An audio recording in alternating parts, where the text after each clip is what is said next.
बर्तमान गणति शेष हो जाइए 25 राउंड शेष होगा 13,195 खंड भोट व्यवधान रे बिजु जनता दल प्रार्थी स्वरूप दास बालेश्वर निर्वाचित होती बर्तमान वीवीपैट रो 5टी मेसीन रही काउंट हम ना एक प्रकार आम चूड़ांत हो जाइए 13,195 खंड भोट व्यवधान विजय होती श्रीवास आम सहित अच्छा बालेश्वर जिला बिजु युव जनता दल सभापति अच्छी प्रतिक्रिया अति संक्षेप ना ए विजय क्या श्रेय देवे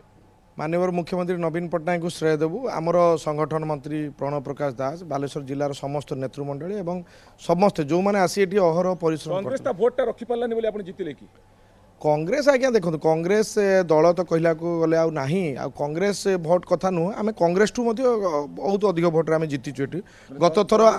आम निश्चित भाव में सर्वेश्वर समय कटकणा ये आपको धन्यवाद देवा पड़ो बहुत बहुत धन्यवाद एवं स्पष्ट हो जाए 13,195 खंड भोटर व्यवधान आसी सारी आउ मात्र 19-20 हो पारे जो वीवीपैट चित्र स्पष्ट हो जोटा कि माने आउ थे एनश्योर करने रखा जाइए।